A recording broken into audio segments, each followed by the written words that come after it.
तिनका था हमने सवारा,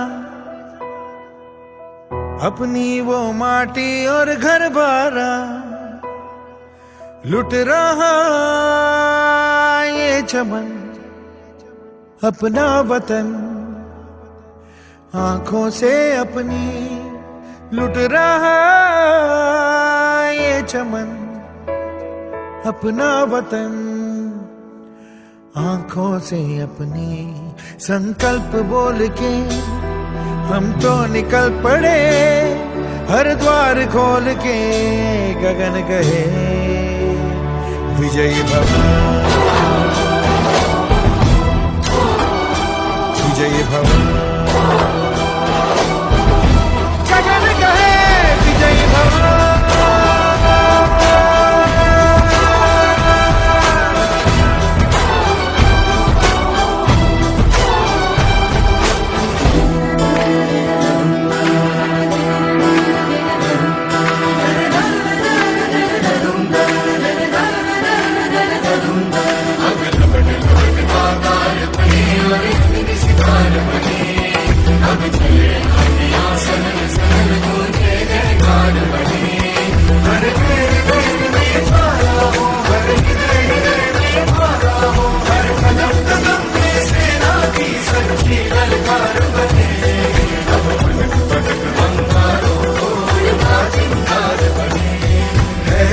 की सुरंग भटकी है रोशनी, है छटपटा रही रोशनी, गगन गए विजयी भव।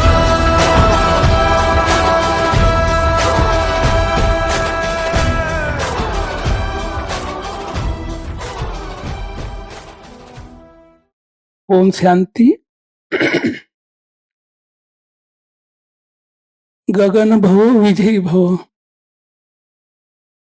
आज का भट्टी का 17वां दिन है और आज के इस एपिसोड में हम क्या देखेंगे, कौन सी विकार है आज का? दैहिक वृत्ति। इस दैहिक वृत्ति, इस विकार पर हम कैसा विजय प्राप्त करें, इसके ऊपर हम चर्चा करेंगे। तो जैसे दैहिक वृत्ति ये विकार है, दैहिक यानी देह और वृत्ति यानी, जैसा वृत्ति है शब्द वृत्त इस शब्द से आया है, तो वृत्त यानी सर्कल। जैसे हमारे मन में एक आता संकल्प बार बार आता है, वही संकल्प आता है तो उसका क्या होता है, सर्कल तैयार होता है। और वो सर्कल एक व्यक्ति से दूसरे व्यक्ति तक पहुंचता है, उसको वृत्ति कहते हैं। जैसे समझो अपन एक आधे नदी के किनारे या तालाब के किनारे बैठे, ये तो सभी ने अनुभव किया है कि बैठकर यदि हमने एक पत्थर डाला उसमें पानी में तो क्या होता है, वो सर्कल तैयार होता है। और वो क्या होता है, एक किनारे से लेकर दूसरे किनारे तक धीरे धीरे पूरा तालाब को घेर लेता है या नदी को ये कर लेता है, तो वही वृत्ति होगी। तो हमारे मन में ही इस प्रकार वो संकल्प चलते हैं, कभी पॉजिटिव से चलते हैं, कभी नेगेटिव चलते हैं, और उनका वो सर्कल तैयार होता है, तो वो एक देह से दूसरे देह तक पहुंचता है।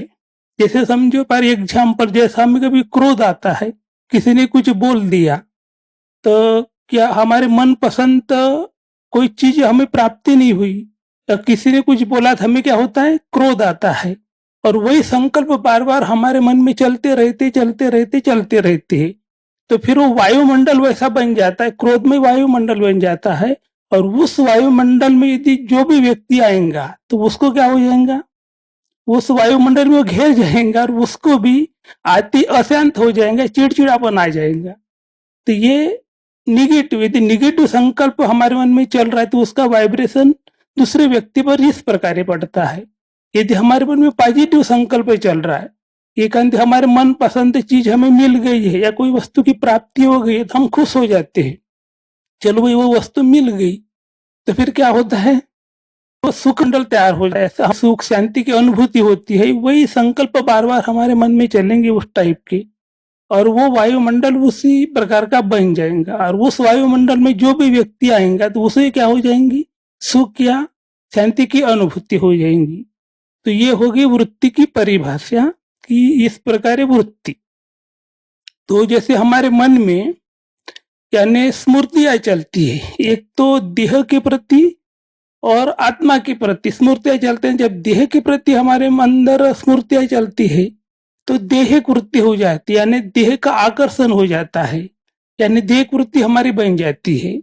और जैसा आत्मा के प्रति हमारे मन में संकल्प चलता है, मैं स्मृति रहती कि मैं आत्मा हूं, तो वैसा सर्कल तैयार हो जाता है, तो उसे आत्मिक वृत्ति या मनोवृत्ति कहती है।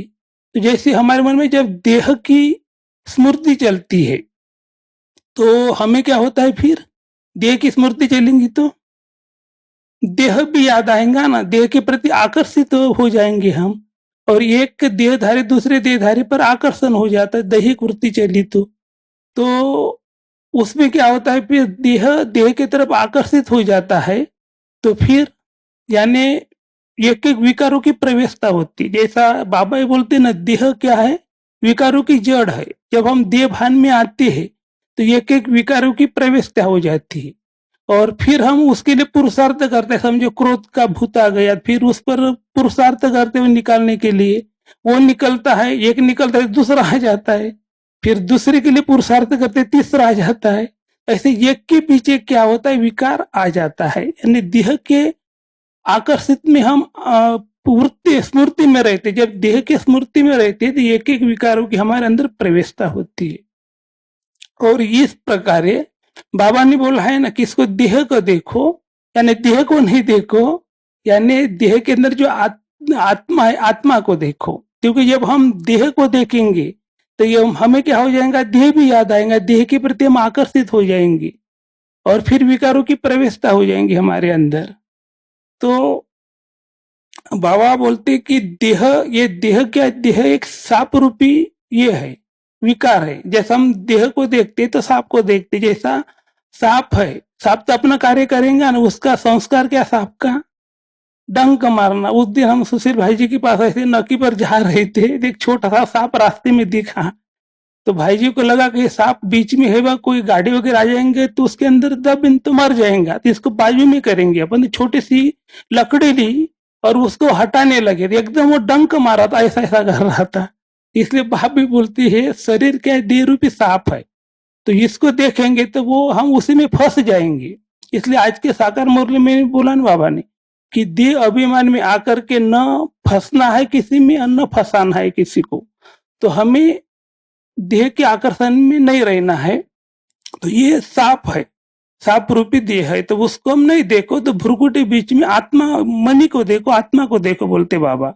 जब हम सांप, शरीर रूपी सांप को देखते तो शरीर आकर्षित होता है, शरीर हमें याद आता है। और जब हम मनी को देखते हैं तो क्या होता है, आत्मा याद आते है, तो बाबा की याद आ जाती है।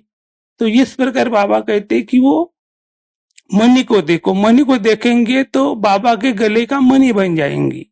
तो हमें ये करना है, यानी शरीर को नहीं देखना है, उसमें आत्मा को देखना है। तो जब हम शरीर के तल पर रहते, हमारे अंदर वही विचार चलते, तो हमें शरीर के प्रति आकर्षित होता है और शरीर पे याद आता है।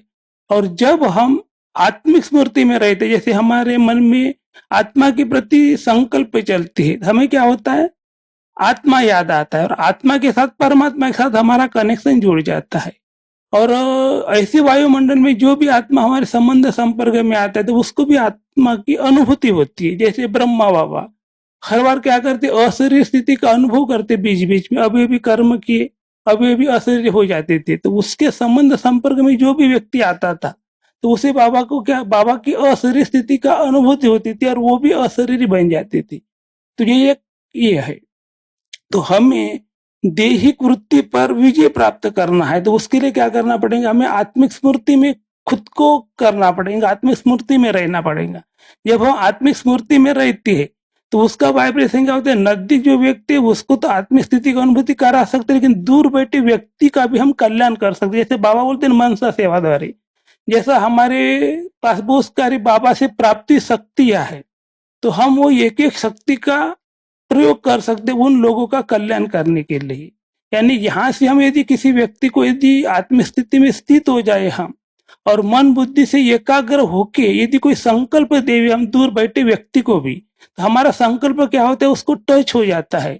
या कोई उससे कार्य भी करवा सकते हम। तो इस पर मुझे कहानी याद आ रही है कि एक गुरु और शिष्य एक आश्रम में रहते थे। बहुत समय से आश्रम में रहते थे। एक दिन गुरुजी ने कहा शिष्य को कि अपना एक दूसरा आश्रम है, वो उस आश्रम में अपन जाएंगे। तो दूसरे दिन जो भी अपनी दिनचर्या सवेरे की दिनचर्या करके अपन सवेरे सवेरे निकल जाएंगे। तो शिष्य बोलते ठीक है। फिर वो अपनी तैयारी सब करते, सवेरे उठते, अपनी योग साधना करते, बाद में जो भी रास्ते में भोजन की जरूरत पड़ती थोड़ा भोजन ले लेते साथ में, और वो निकल पड़ते हैं। गुरु आगे आगे, शिष्य उनके पीछे पीछे दिन भर चलते रहते। बाद में दोपहर का समय हो जाता है। फिर दोनों भी थक जाते हैं। थकने के बाद शिष्य, गुरु जी बोलते शिष्य को कि अभी अपन ये वृक्ष के नीचे बैठ करके भोजन कर लेंगे बोलते। तो शिष्य बोलते ठीक है। फिर बैठ जाते और भोजन कर लेते। बाद में शिष्य तो पहले थका हुआ रहता है, तो भोजन के बाद उसको नींद सताने लगती है। तो गुरु जी बोलते ठीक है, आप सो जाओ, बाद में अपन रेस्ट करेंगे थोड़ी, और बाद में आगे के लिए निकल जाएंगे। फिर शिष्य बोलते अभी अपना भोजन तो खत्म हो गया बोलते, जो भी भोजन था, पानी था, आपने खा लिया, पानी पी लिया, भोजन खा लिया। अभी बोलते अगले आगे तो कब तक पहुंचेंगे बोलते अपन दूसरे आश्रम में। तो गुरु जी बोलते आज तो अपन पहुंच नहीं पाएंगे क्योंकि समय लगेगा बोलते, आज रात को तक नहीं पहुंचेंगे अपने उस आश्रम में। तो फिर बोलते अभी रात का भोजन तो खत्म हो गया, अपने पास है ही नहीं, फिर क्या करेंगे। तो गुरुजी बोलते शिष्य को ठीक है, आप वो प्रबंध कर देंगे, आप सो जाओ बोलते, आपको नींद आ रही है, आप थोड़ा थक गए, सो जाओ। फिर वो शिष्य सो जाता है और गुरुजी उसी समय थोड़ी सी योग साधना में बैठ जाता है। तो वो अपनी योग साधना में बैठता है, और वो शिष्य जब वो उठता है तो सूरज डूबने के लिए थोड़ा ही समय रहता है, क्योंकि वो उसी संकल्प के साथ सोया था कि रात का क्या खाएंगे अपन भोजन, रात का प्रबंध क्या हो जाएगा। तो फिर उठते बार पहले गुरुजी को बोलते हैं, गुरुजी बोलते सूरज तो डूबने में थोड़ा ही देर है, और अभी रात को रुकेंगे यहाँ पर, ये तो जंगल है यहाँ पर, और भोजन रात्रि को क्या करेंगे बोलते हैं अब हम। तो गुरुजी बोलते वो प्रबंध हो जाएगा बोलते, आप शांत रहो बोलते। फिर गुरुजी आगे आगे निकलता है, उसके पीछे पीछे शिष्य। तो फिर वो एक सिटी में जाते, एक सिटी लगती है। फिर वो सिटी में वो प्रवेश करता है, बड़े रास्ते से छोटे रास्ते में। फिर उनके पीछे पीछे शिष्य, ऐसे जाते जाते होटल के सामने वो पहुंच जाते हैं। फिर होटल में देखते होटल का मालिक है, बिल्कुल उनके स्वागत की तैयारी में खड़ा है वहां पर, यानी उसके हाथ गुलदस्ता है, हार है इसका स्वागत करने के लिए। तो शिष्य को एकदम आश्चर्य होता है, ये कैसा हो गया, क्योंकि उस समय तो कोई मोबाइल का सिस्टम था नहीं। चलो भाई पहले उसने उसको मोबाइल फोन किया का बता दिया, ऐसा कुछ था नहीं, और कोई पहचान के भी नहीं, पहली बार वो अपने आश्रम से बाहर निकले थे। तो फिर शिष्य को एकदम आश्चर्य लग रहा था कि हुआ कैसा। तो फिर उसको वो प्रश्न पूछने का बार बार ये हो रहा था विचार का, मगर वो समय नहीं मिल रहा था कैसे पूछे इसको। बाद में होटल मालिक ने इनका स्वागत किया, बाद में जिस कमरे में इनका प्रबंध किया था वो कमरा दिखा दिया, उस कमरे में हो गए। बाद में उसने स्नान वान किया, तैयार हो गए वो लोग। बाद में भोजन पे उसको जो प्रबंध किया था वहीं पर बुलाया। फिर उनके मन पसंद बहुत सारी आइटम बनाए थे, भोजन किया। मगर शिष्य को वही संकल्प बार बार सता रहा था कि हुआ कैसा। मगर पूछू कब पूछू, बोले मेरे को समय मिले और गुरु को मैं पूछू। तो फिर उसका भोजन हो जाता है। फिर भोजन के बाद वो रेस्ट करने के लिए अपने कमरे में जाते, फिर दोनों ही रहते। तो फिर गुरुजी, शिष्य गुरुजी को पूछता है कि गुरुजी बोलते हुआ कैसा ये वाला, यानी ये प्रबंध हुआ कैसा, आपने ये लोग पहचान के नहीं थे आपकी, और ये इन्होंने इतना हरा प्रबंध कैसा किया। तो फिर गुरुजी ने बताया कि जिस समय आप सोए थे बोले, मगर मैं उस समय मन बुद्धि एकाग्र करके इस यहाँ पर संकल्प किया बोले मैंने कि हमारा रात्रि का भोजन रहने का प्रबंध होना चाहिए। तो वो संकल्प उस होटल मालिक को टच हुआ बोले, और उसी कारण वो कार्य हो गया बोले, उसने सब प्रबंध कर दिया बोले। तो ये तो कहानी है, लेकिन देखो जब हम मन बुद्धि से यानी कोई संकल्प किसी को देते हैं तो वो क्या होता है, उस व्यक्ति को टच होता है। बाबा बोलते हैं मनसा द्वारे। अभी संसार में देखो बाबा बोलते हैं कितनी दुखी अशांत आत्माएं है, तो आपको उसकी आवाज सुनाई नहीं देती क्या बोलते।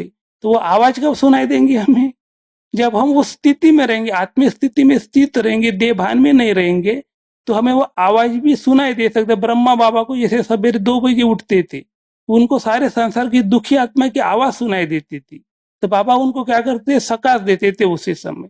तो वैसे बाबा बोलते कि दूर बैठे व्यक्ति को भी यदि मनसा आत्मीय स्थिति में स्थित होके मन बुद्धि एकाग्र करके यदि हम संकल्प देंगे, तो वो संकल्प हमारा उस वहां तक पहुंच जाता है और उसका कल्याण हो जाता है। ये अशांत आत्मा है, अपन शांति की यदि वाइब्रेशन देंगे तो उनकी अशांति दूर हो सकती है। यदि दुखी आत्माएं है तो हम सुख के वाइब्रेशन दो तो उनका दुख दूर हो सकता है। तो इस प्रकार बाबा बोलते कि बीमारी से कोई तड़प रहा है तो हमें क्या करना है, बाबा से शक्ति लेकर उसको देनी, तो उसकी बीमारी की तड़पन दूर हो जाएंगी। कोई समझो भटक रहा है, बहुत धर्म पंथ इधर उधर गया, कई के ऐसे भक्त रहते कि भगवान के प्रति बहुत उसकी श्रद्धा रहती, बहुत कुछ ये करते, लेकिन भगवान का दर्शन नहीं होता, कुछ प्राप्ति नहीं होती, वो भटक रहे, तो अपन मनसा द्वारा उनको संदेश भी दे सकते हैं। तो ये आत्मिक स्थिति की शक्ति है। तो इस प्रकार बाबा बोलते देह के तल पर हम विचार करेंगे, देह याद आएगा, देहधारी के प्रति आकर्षण होगा, लेकिन हम आत्मिक स्थिति में स्थित होते हैं कि हमें भी आत्मा की अनुभूति होगी और दूसरे को भी हम आत्मा की अनुभूति करा के उसका कल्याण कर सकते। तो ये हो गया, यानी स्मृति हमारे अंदर में जो स्मृतियां चलती है, स्मृतियां। तो आज देखो संसार की भी हालत क्या हो गई है, हर एक संसार का व्यक्ति कैसा देह के तल पर भी जीता है, यानी देह के प्रति भी सोचता है, देह के प्रति भी जो भी कुछ कार्य करता है, तो उसके कारण क्या होता है, पूरा देह भान में है, और उसके देह भान में होने के कारण वैसे वाइब्रेशन भी उसके देह के प्रति भी जाते हैं। तो उसके कारण एक एक विकारों की प्रवेशता होती है, और विकारी प्रवेशता होने के कारण सब वायुमंडल कैसा विकार में वायुमंडल बन गया है, और उसी के कारण ये प्रकृति के जो पांच तत्व उस पर निगेटिव वाइब्रेशन पड़ा है। तो उसी कारण तत्व भी क्या कर रहे हैं, अभी मनुष्य को दुख दे रहे हैं ना, दुख का कारण वही है, यानी मनुष्य क्या करते हैं, उसको जे देंगे रिटर्न में वो भी देंगे ना। इसलिए अभी भूकंप होता है, कहीं बारिश आती है, बिन मौसम बारिश आती है, अभी कोई मौसम नहीं मगर बीच बीच में कैसे बारिश आती है तो कितना नुकसान करती है, कहीं पर भूकंप हो जाते, तो प्रकृति भी क्या कर रही है, बदले की भावना रखती है वो, और बदला लेती है। उसका कारण क्या है, क्योंकि हम वैसे वाइब्रेशन प्रकृति को दे रहे हैं, वो देने के कारण प्रकृति भी हमारे साथ वैसा व्यवहार कर रही है। तो जैसे सतयुग में है तो हम आत्मा कैसे रहेंगे, आत्मिक स्मृति में रहेंगे, आत्मभाव रहेंगे वहां पर। तो उस समय प्रकृति के जो पांच तत्व हमारे सहयोगी बनते, हमारे दास बनते, दास बनकर हमारे कार्य में सहयोग करते हैं। तो सतयुग में हम देह भान में रहेंगे क्या, देह भान रहेगा सतयुग में।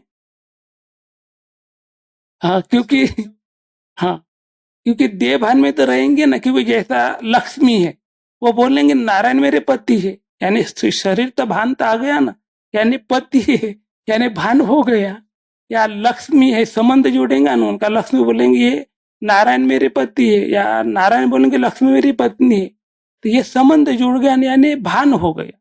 यानी वैसे जहाँ पर राजकुमार है संबंध जुड़ गया ना, तो यानी भान रहेगा, देह का भान रहेगा, लेकिन देह भान का मयपन नहीं रहेगा वहां पर सत्युग में। यानी सभी आत्मिक शक्ति के तल पर चलेंगे, आत्मा की शक्ति रहेंगी वहां पर।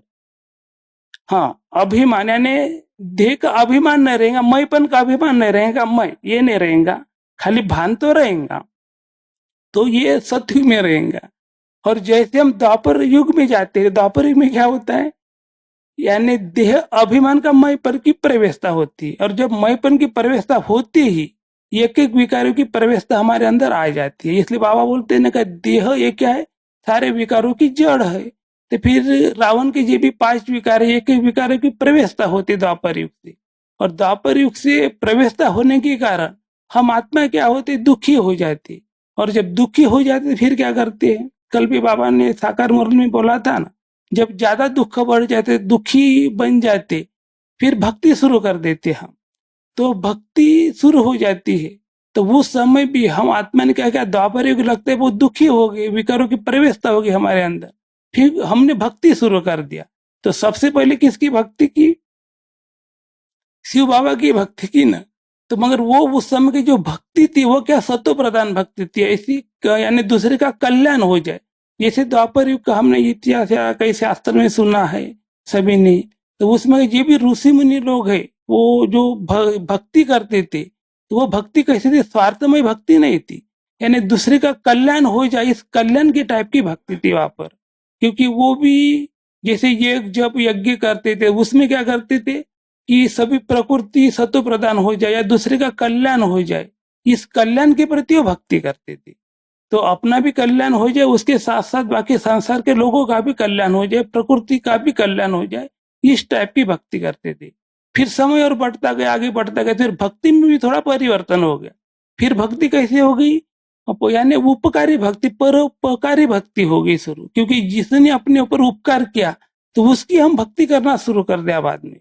जैसे समझो उस समय सूर्य देवता की भक्ति करते थे, क्योंकि उसको सूर्य को पानी चढ़ाते थे, तो क्योंकि सूर्य देवता हमें प्रकाश देता है तो उसके कारण रिटर्न में उसकी भक्ति करते थे।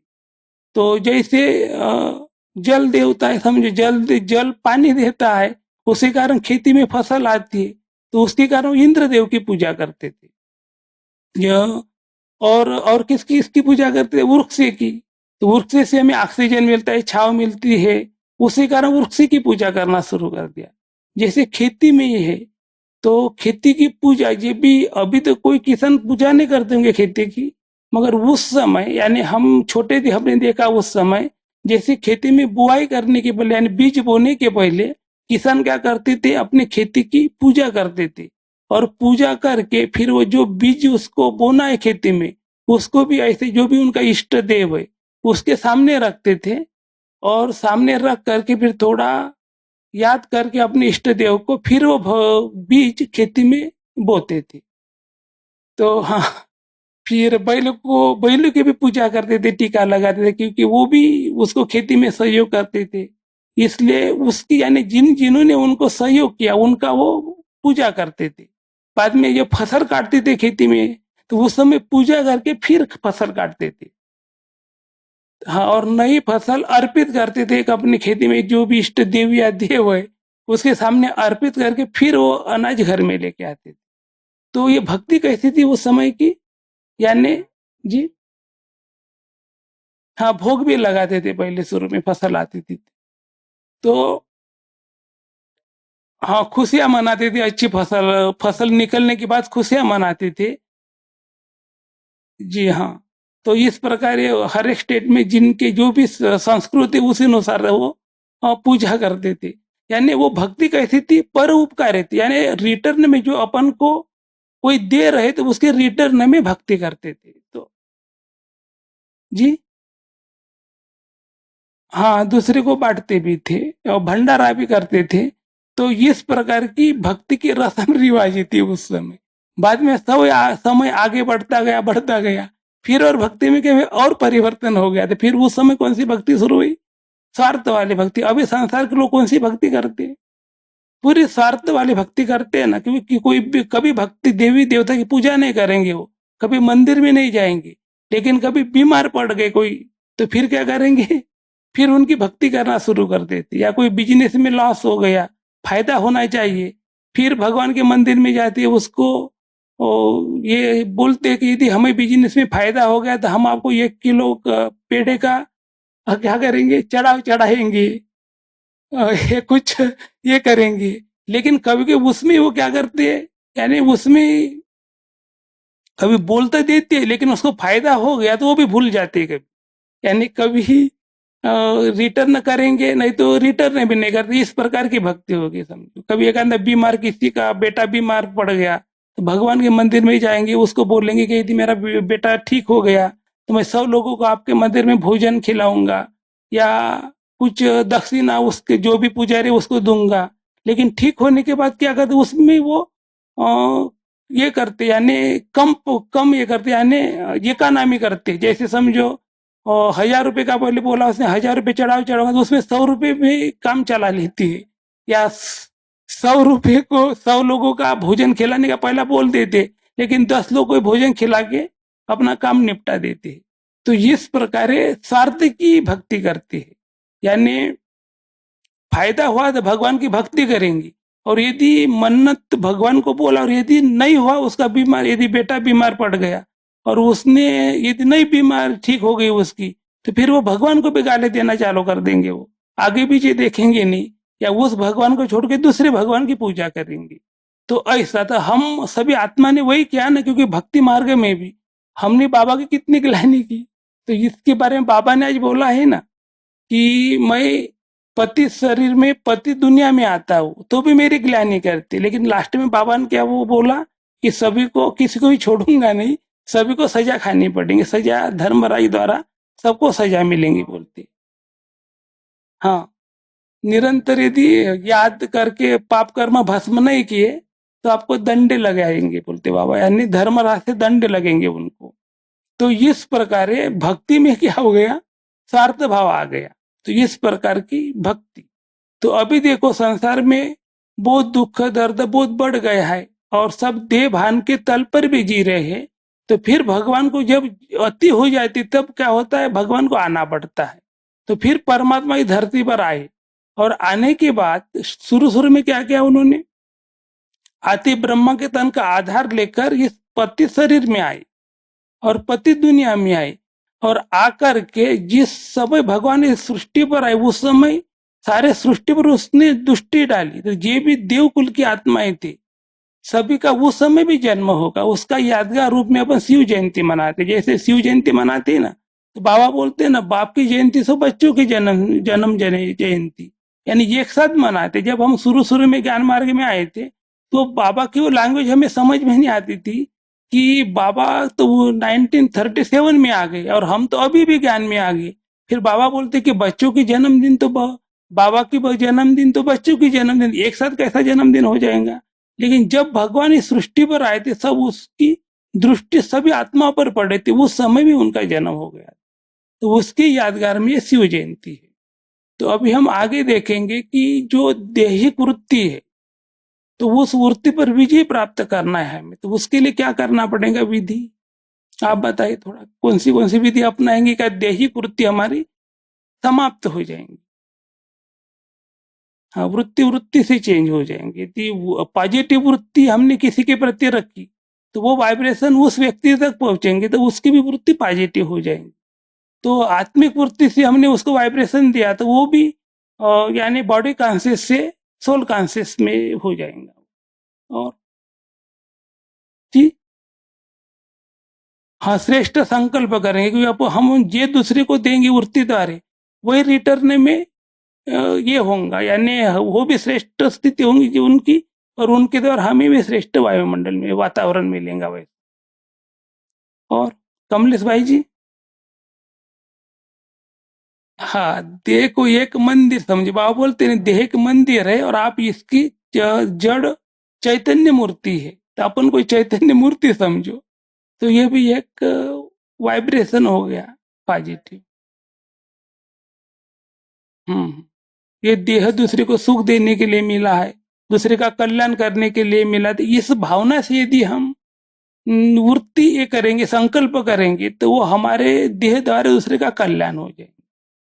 तो इस प्रकार तो जैसे दैहिक वृत्ति है उसको विजय प्राप्त करने के सबसे श्रेष्ठ से श्रेष्ठ युक्ति है आत्मिक स्मृति। जैसे भगवान ये धरती पर आए तो आते बराबर बाबा ने क्या किया, यानी आत्मा का पाठ पक्का किया कि आप देह नहीं आत्मा हो।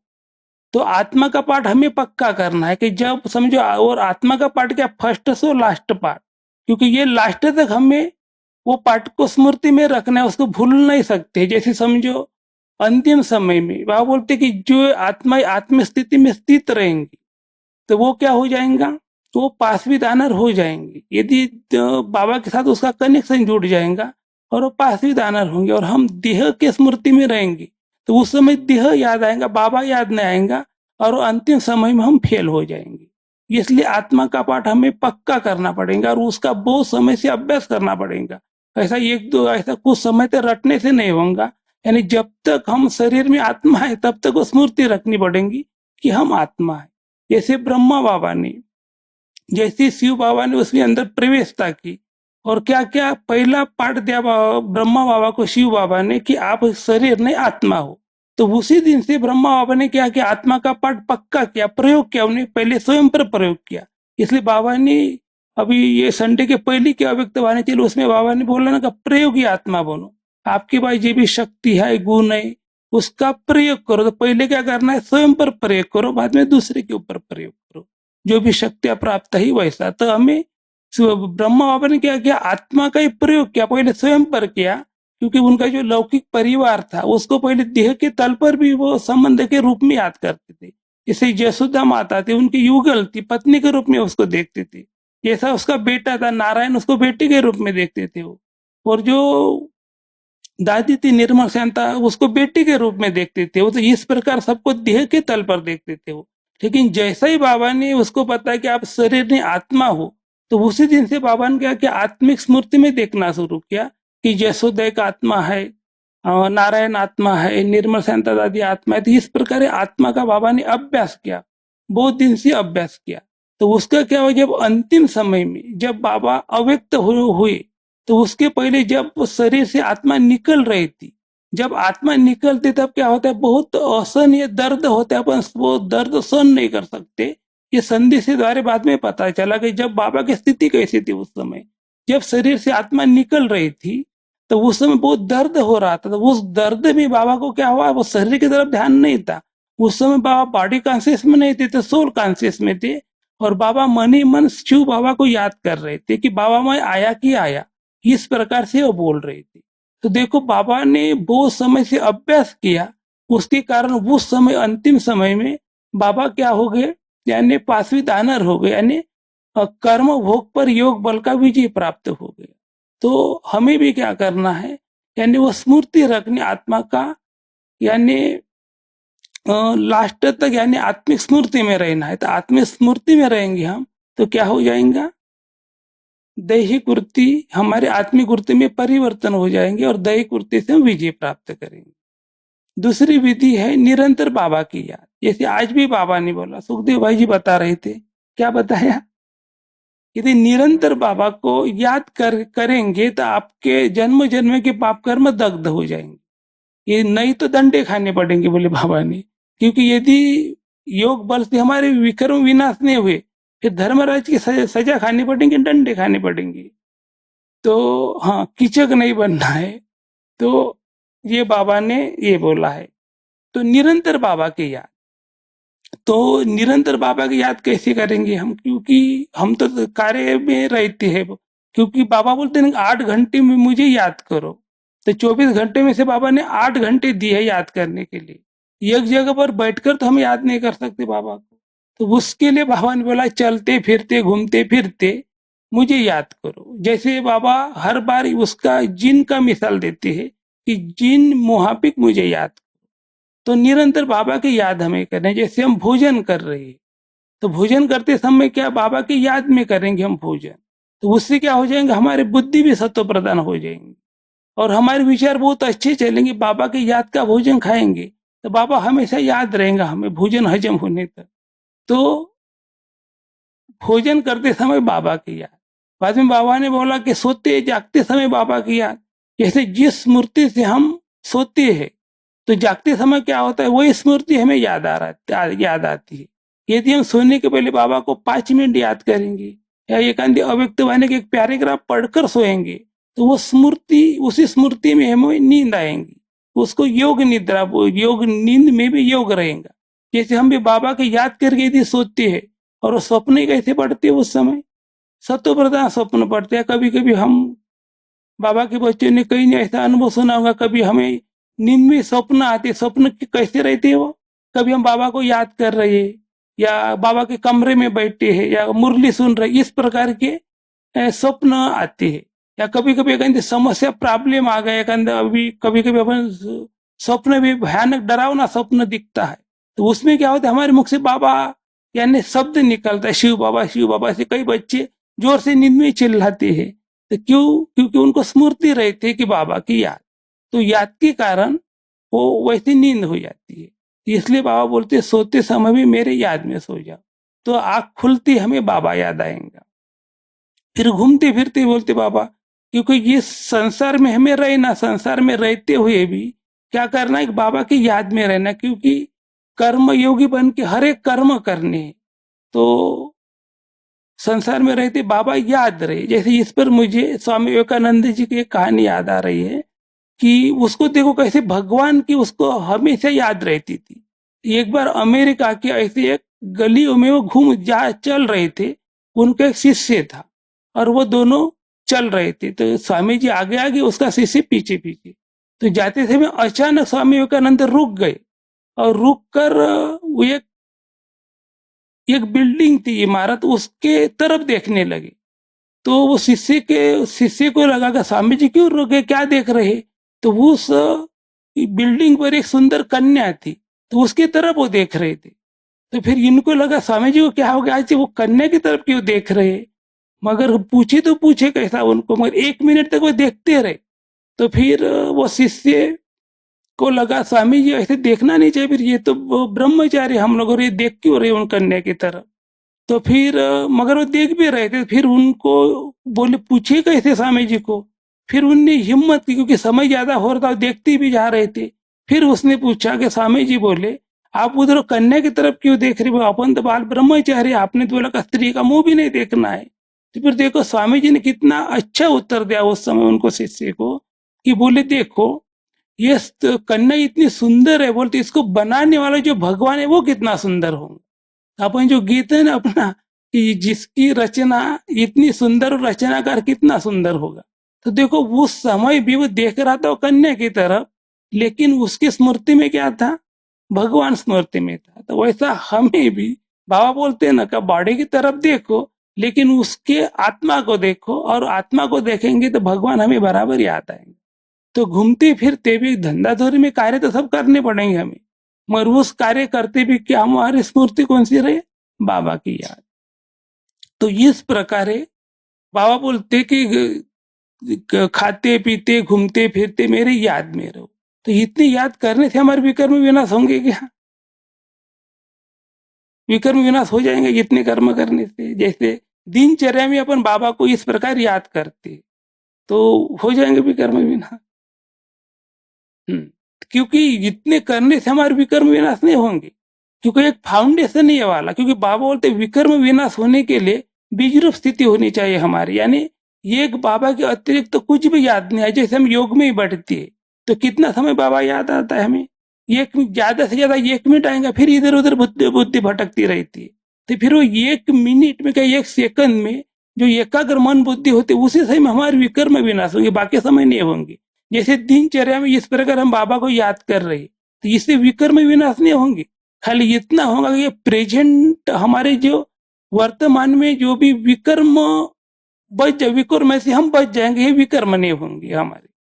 हाँ, और उसका एक ये बल मिलेंगे। जैसे हम नुमा श्याम का योग, अमृत वेले का योग करते, तो उस समय मन बुद्धि एकाग्र हो जाएंगे। जैसे हम इस प्रकार की दिनचर्या में बाबा को याद करो, और उस समय समझो हम नुमा श्याम का योग में बैठो, तो जल्दी मन बुद्धि एकाग्र हो जाती है और बाबा याद आ जाता है हमें। लेकिन हम बाकी दिन में दिनचर्या में समझो बाबा को इस प्रकार याद नहीं किया, इधर उधर की बातें कर रहे, धंधाधोरी की बातें कर रहे, और उस दिन बैठो योग में, तो उस दिन बुद्धि भटकेगी, योग नहीं लगेगा। तो एक ये है, ये वाला फाउंडेशन है इस प्रकार का। यदि हम बाबा को याद करेंगे, तो वो याद के लिए मन बुद्धि एकाग्र होने के लिए सपोर्ट मिलेंगे। तो इस प्रकार निरंतर बाबा की याद, तो उससे क्या हो जाएंगे, हम सोल कॉन्शियस में हमारी वृत्ति हो जाएंगी, और शारीरिक वृत्ति पर हम विजय प्राप्त कर सकते। तीसरी बात है उसके ऊपर विधि, न्यारा और प्यारा स्थिति। जैसे न्यारे और प्यारे, तो बाबा बोलते हैं ना सबसे न्यारे और एक बाप के प्यारे बनो। तो सबसे न्यारे जब बनेंगे हम, देहधारी के देह से न्यारे बनेंगे, तब बाबा के प्यारे बन सकते हैं। तो इसके लिए बाबा गुलाब अपने कमल के पुष्प का एग्जाम्पल देता है हर बार, कि कमल पुष्प समान, क्योंकि जैसे कमल पुष्प का जन्म कहाँ पर होता है, कीचड़ में उगता है वो, और पानी के साथ रहता है। लेकिन कीचड़ का और पानी का क्या होता है, उस पर कोई असर नहीं पड़ता, तो न्यारा रहता है उससे, उसीलिए वो भगवान पर अर्पित होता है कमल का पुष्प। तो वैसा हमें भी इस संसार में तो रहना है, मगर संसार में रहते हुए जब न्यारे रहेंगे, विकारों से मुक्त रहेंगे, तब बाबा के प्यारे बन सकते। तो जब इस संसार में रहते हुए हमें दो बातों का क्या होता है, अटैचमेंट होता है, लगाव होता है। तो कौन सी दो बातें जी? हाँ, मैं और मेरापन। तो मैं यानी एक शरीर, शरीर और वस्तु, व्यक्ति और वस्तु के प्रति ज्यादा हमारा लगाव होता है। तो जैसा व्यक्ति के प्रति क्या होता है, जैसा व्यक्ति है समझो, तो उसके प्रति लगाव कैसा होता है, किसी का रूप अच्छा लगता है, किसी के गुण अच्छे लगते हैं, किसी की विशेषता अच्छी लगती है। तो जैसे एक भाई है और बहन है, तो भाई का बहन के प्रति लगाव रहता है, और बहन का भाई के प्रति लगाव रहता है। उस लगाव से मुक्त होना है। बाबा बाबा बोलते हैं कि उस लगाव से मुक्त होना है, तो उसके लिए क्या विधि, कैसे मुक्त हो जाएंगे? दोनों भाई बहन का जैसे बाबा ही बोलते हैं ना कि जैसे ब्रह्म कुमार ब्रह्म कुमारी है, तो ब्राह्मण ब्राह्मण की तरफ आकर्षित होता है, एक ब्राह्मण या अज्ञानी की तरफ आकर्षित नहीं होगा। तो उस समय रहना है तो साथ सेवा करनी है, रहना है साथ सेवा करनी है, तो लगाव तो रहेगा। फिर लगाव है उस आकर्षण से मुक्त होने के लिए कौन सी विधि, कैसे मुक्त हो जाए? तो उसके लिए बाबा ने एक बाबा की याद बोले, एक निरंतर बाबा की याद में रहो, और दूसरा उस आत्मा का कल्याण की भावना रखो, क्योंकि हम समझो दोनों का एक दूसरे के साथ अटैचमेंट है। यदि उसमें से एक बाबा की याद में है, क्योंकि वो तो बहुत मेहनत करनी पड़ेगी, जब भी बाबा को याद करने के लिए बैठेंगे तो जिसकी अटैचमेंट वो भी याद तो आएगा, उसको इतनी जल्दी शरीर से नहीं निकलेगा वो। यदि एक व्यक्ति समझो दोनों में से बाबा की याद में थोड़ा एक सेकंड की भी याद जुड़ गई, और उसी समय दूसरा व्यक्ति समझो वो भी भगवान को याद कर रहा, लेकिन उस समय उसको देहधारी याद आ रहा था, एक देहधारी थी बाबा की याद में है, तो उसकी वाइब्रेशन क्या हो जाएंगे, दूसरे को मिलेंगी, फिर उसकी बुद्धि जुड़ जाएंगी। तो इस प्रकार यदि बाबा की याद में है, तो याद में रहेंगे तो क्या उसे लगाव से मुक्त हो सकते हैं। और दूसरी कल्याण की भावना, यदि दोनों का एक दूसरे के साथ अटैचमेंट है तो नफरत नहीं कर सकते हम। यदि नफरत करेंगे तो क्या होता है, अटैचमेंट और बढ़ जाएगा, एक दूसरे की और याद सताएंगे। तो इसलिए क्या करना, उसका भी कल्याण हो जाए, कल्याण की भावना रखो एक दूसरे के प्रति, तो क्या हो जाएंगी, वो नफरत समाप्त हो जाएंगे और उसका भी कल्याण हो जाएंगे, बाबा के साथ उसकी बुद्धि जुड़ जाएंगी। जैसे प्रदर्शनी में समझो हम नए लोग को ज्ञान सुनाती है, उस समय कौन सी भावना रहती है हमारी, कि इस आत्मा का कल्याण हो जाए, कल्याण की भावना से हम ज्ञान सुनाते। तो उस प्रकार यदि एक दूसरे की याद सताती है तो इसका भी कल्याण हो जाए, बाबा के साथ इसकी बुद्धि जुड़ जाए। ऐसा यदि हम संकल्प करेंगे, वृत्ति रखेंगे, तो वृत्ति द्वारा वो वाइब्रेशन उस व्यक्ति तक पहुंच जाएगा और उसका भी कल्याण हो जाएगा। इस प्रकार लगाव से मुक्त होने के लिए एक बाबा की याद और दूसरा उसका कल्याण हो जाए, ये दो विधि अपना ही तो अटैचमेंट से दूर हो सकती है। और दूसरी वस्तु के प्रति, क्योंकि संसार में है हम, तो साधन तो हमें यूज करना पड़ेगा, ऐसा तो नहीं कि साधन यूज नहीं करते हुए, लेकिन साधन यूज करते हुए भी वो साधन से मुक्त कैसे हो जाए, यानी उससे लगाव न रखे, तो ऐसा कैसा हो सकता है? इसे समझ जी। अनासक्त हो, मगर कैसे अनासक्त होंगे? हाँ, ये सेवार्थ है, हाँ परमानंद है इसमें, हाँ परमानंद नहीं है ये वाला, ये सेवा के लिए मुझे यूज करना है। यदि टेम्पररी इस प्रकार का यदि वृत्ति रखेंगे हम, तो उस लगाव से मुक्त हो जाएंगे। जैसे हम कोई वस्तु है, यानी वो याद करते समय, यानी उसको यूज करते समय बाबा के हमें याद आ जाए। जैसे समझो ये कहते घड़ी है, कोई गोल्डन घड़ी किसी ने पहनी है, समझो उसके प्रति उसकी आसक्ति है, तो वो बार बार क्या, वो घड़ी की तरफ देखेगा, घड़ी भी याद आएंगे उसको, क्योंकि बहुत अच्छी घड़ी, गोल्डन घड़ी है। तो लेकिन उस घड़ी के लगाव से मुक्त होने के लिए क्या करना पड़ेगा? नहीं, दान भी देनी नहीं, अपने पास भी रखनी है उसको, तो कैसे मुक्त होंगे? दान नहीं देनी है, क्योंकि वो इतना ये है लगा उसके प्रति, अपन दान दान नहीं दे सकते हो। नहीं टूटेंगे तब तो, टूटने के पहले लगा हुआ है, तो क्या करना? तो देखो उसमें बाबा का स्टिकर लगा दो, तो क्या हो जाएगा, जब भी घड़ी देखेंगे तो क्या हो जाएगा, बाबा तो याद आएगा ना, वो तो घड़ी याद दे रहे हैं, याद आएंगे लगा हुआ है, मगर उनके साथ साथ वो बाबा पे याद आएगा। तो यदि बाबा का स्टिकर लगा दिया तो वो याद आएंगे। इसलिए जो भी चीज हम यूज कर रहे हैं तो वो बाबा की याद हो तो वो हमारे काम की, यदि बाबा की याद नहीं तो वो चीज हमारे कोई काम की नहीं। जैसे इस पर हनुमान जी का एग्जाम्पल देते हैं, जैसा हनुमान जी है, क्योंकि जब राम जी ने रावण पर विजय प्राप्त किया था और बाद में अयोध्या आए, अयोध्या आने के बाद सभी लोगों को कुछ न कुछ गिफ्ट दे रहे थे राम जी, लेकिन हनुमान जी को कुछ भी दिया नहीं, क्योंकि सबसे ज्यादा तो मदद यानी हनुमान जी ने की थी, लेकिन उसको मदद नहीं दिया था। सीता जी को लगा कि प्रभु ने इसको कुछ भी नहीं दिया था, कुछ तो मैं दूं इसको, इसका उद्धार करना, क्योंकि बेचारा बाकी सभी को गिफ्ट दिया, मुझे इनको गिफ्ट नहीं दिया। तो सीता जी क्या करती है, अपना 9 लाख हार रहता है वो उसको गिफ्ट में दे देते हैं कि ये ले लो बाप, प्रभु ने तो कुछ नहीं दिया आपको, तो वो दे देते और खुश हो जाते वो कि चलो भाई इतना अमूल्य जो हार था वो मैंने दे दिया उसको। तो फिर हनुमान जी क्या करता है, उसका एक एक मनी दांत के नीचे तोड़ता है और देखता है और फेंक देता है, फिर सीता जी देखते हुए क्या कर रहे हैं आप, बोलते इतना अमूल्य हार है और सबसे प्रिय हार है मेरा वो वाला, और इस अपने राज्य में किसी के पास वो हार नहीं, इतना अमूल्य हार मैंने आपको गिफ्ट में दे दिया और आप इस प्रकार की उसकी दुर्दशा कर दिया आपने। तो फिर हनुमान जी क्या उत्तर देते, देखो ये उत्तर कितना अच्छा देते हैं कि बोलते माता इसमें मैं प्रभु को देख रहा हूँ, ये प्रभु है क्या इस मणि के अंदर, और जिस चीज में प्रभु नहीं है, प्रभु को याद नहीं है, वो मेरे किसी काम की नहीं, कितना भी अमूल्य क्यों नहीं रहे आपका हार, लेकिन वो मेरे काम का नहीं। तो इस प्रकार हम जो भी चीज यूज करते तो उसमें क्या बाबा याद आए तो हमारे काम की है वो, तो उससे लगाव हमारा खत्म हो जाएगा। तो हाँ, तो इसलिए बाबा ने ब्याज गोल्डन ब्याज है समझो, एक बाबा की याद और दूसरी सेवा, उस चीज द्वारे वस्तु द्वारे सेवा होनी चाहिए, जैसा गोल्डन ब्याज है समझो। तो गोल्डन है तो अपन का बार बार उसमें लगाव रहता है, मेरा गोल्डन है बा, तो उसकी बुद्धि चली जाती है। लेकिन जब दूसरा व्यक्ति उसकी तरफ देखता है तो उसको वो भी आकर्षित होता है ना कि उसकी तरफ, क्योंकि वो गोल्डन रहता है। फिर वो पूछेगा ना आपको अपन को कि ये ब्याज गोल्डन है, तो वो जैसे ये काय क्यों पहनते अपन, क्या करते, इसके बारे में अज्ञानी व्यक्ति पूछेगा, तो उसके द्वारा हम क्या कर सकते, बाबा का संदेश दे सकते।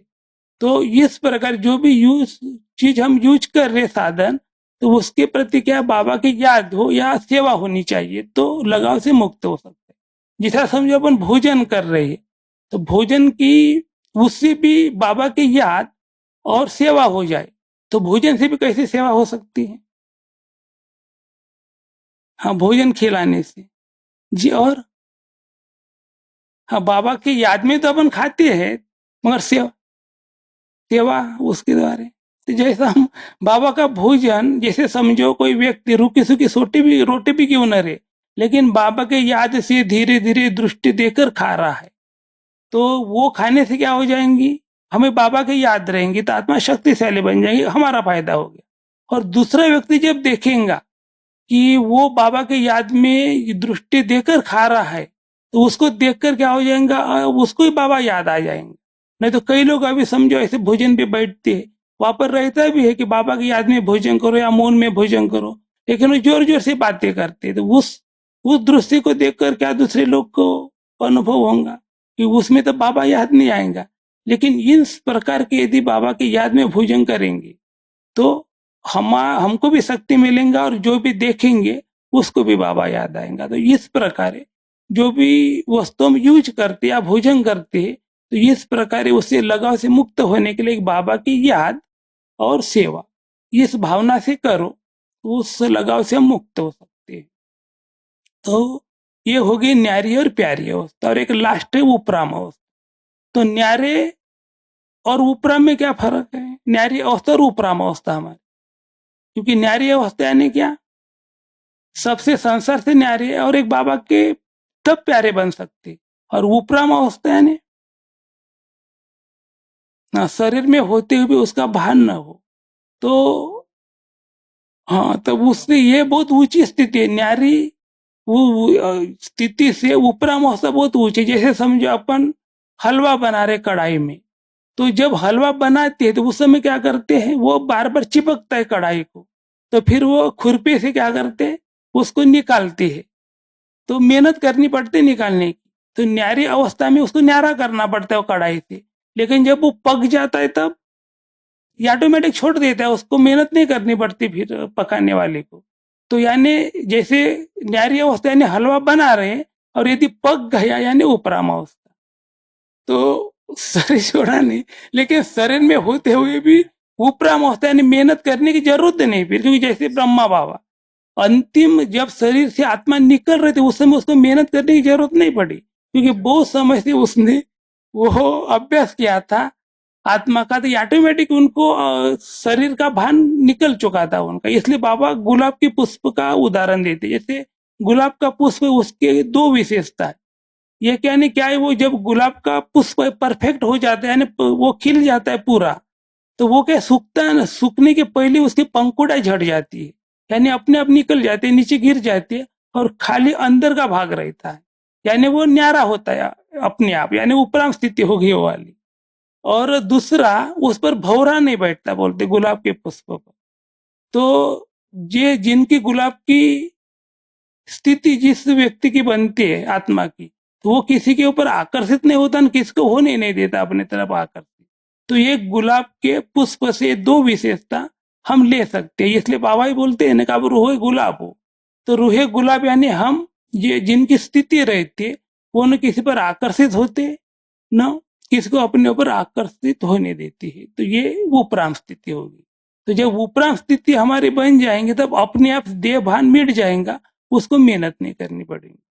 तो इस प्रकार ये हम निरंतर बाबा के याद में रहेंगे और एक बाप के प्यारे बनेंगे, सबसे न्यारे हो जाएंगे, आत्मीय स्थिति में स्थित हो जाएंगे। तो क्या हो जाएगा, दैहिक वृत्ति हमारे समाप्त हो जाएंगी और उसके ऊपर हम विजय प्राप्त कर सकते। अच्छा, ओम शांति।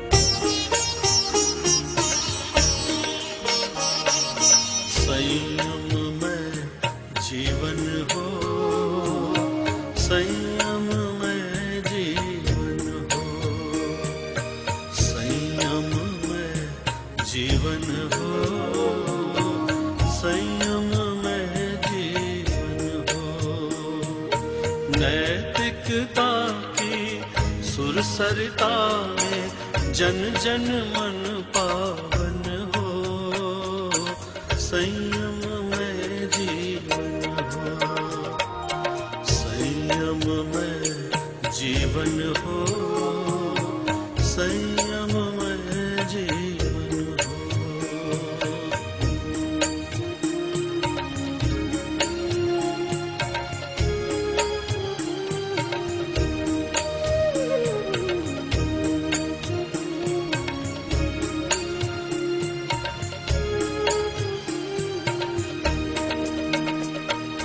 अपने से अपना अनुशासन जीवन की परिभाषा,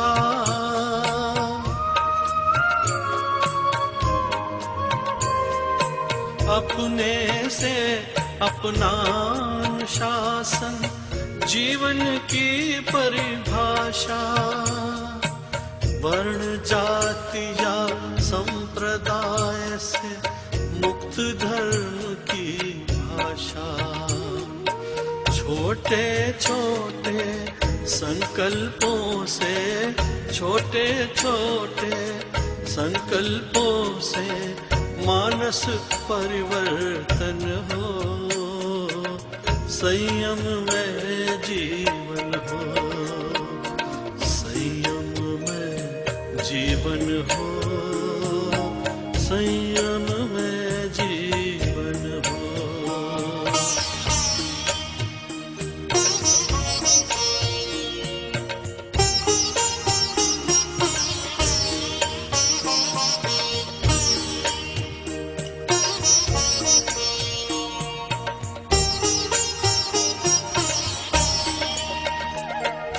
मैत्री भाव हमारा सबसे प्रतिदिन बढ़ता जाए, मैत्री भाव हमारा सबसे प्रतिदिन बढ़ता जाए, समता सह अस्तित्व समन्वय नीति सफलता पाए, शुद्ध साध्य के लिए नियोजित, शुद्ध साध्य के लिए नियोजित मात्र शुद्ध साधन हो, संयम